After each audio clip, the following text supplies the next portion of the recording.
Chapter 3. A Proud Place in the World.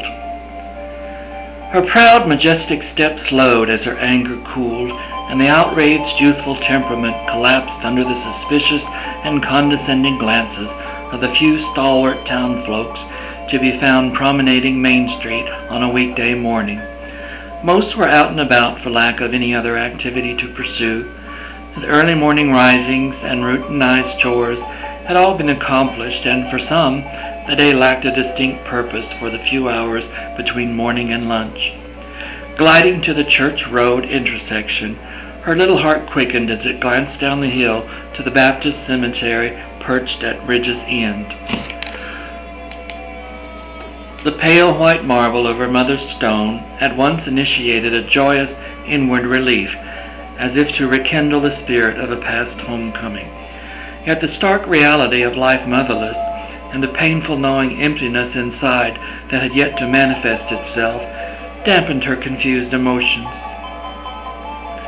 As many poets have noted, no life is ever the same after the cold, sanctifying hand of sorrow has been laid upon it.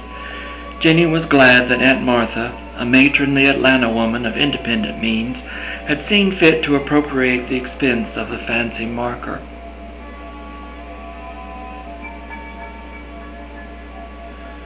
Many of the stones were just that, stones gathered from nearby creek beds. Most others were crude, dingy granite blocks that seemed little more than damp, cold tablets spread upon the hillside. Even at the top of the hill, her mother announced her presence and called to her more clearly than the 1,000 times she had summoned her daughter through the back kitchen door. Jenny, confused by the outburst in the classroom and desirous of terminating the exposure of so many curious eyes, picked up her pace and hurried down the narrow, muddy lane, sidestepping the captured puddles of yesterday's downpour. She collapsed at her mother's feet, spreading open her satchel to announce the dirty deed, and symbolically cast off the burden of continued intellectual pursuits. Retelling her escape, she erupted into helpless giggles. The confusions of her age and the dark mystery of her personal tragedy played themselves out beneath the swaying oak trees, amidst the serried evidence of the generations that had preceded her. "Lord, Mama," she began, Mr. Stokes looked plumb flabbergasted. "It's just too fine a day to waste it listening to rubbish. School was a waste of time anyway, especially this school. It was just too poky and small." "He's not half the teacher Miss Dyke was," she noted, brushing a stray strand of hair from her face and characteristically massaging the back of her left ear. Miss Deig, the previous schoolmarm, hadn't been so bad, really, she thought. She brought a breath of excitement and interest from the outside world, far beyond Atlanta and the South. "I miss her strong, encouraging voice. Everyone says she's doing better up at the sanitarium in Lithia Springs," Jeannie informed her mother.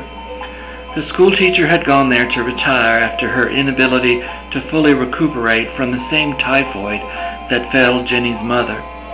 Pausing to search her thoughts as she glanced into thick pine forest, Jenny began again. "Papa was in good spirits this morning. He misses you so. Sometimes I think we're not doing so well without you. I'm not so very good at house cleaning, Mama. I hope you forgive the mess the house gets into most times." Jennifer's sensitive psyche collapsed under the strain of the moment, and she sobbed quietly. A wise minister once noted that God sometimes washes the eyes of children with tears, to what purpose only His providence perceives. One can only take solace in the fact that the soul that suffers is assuredly stronger than the soul that rejoices. Young Jennifer certainly suffered greatly from her loss.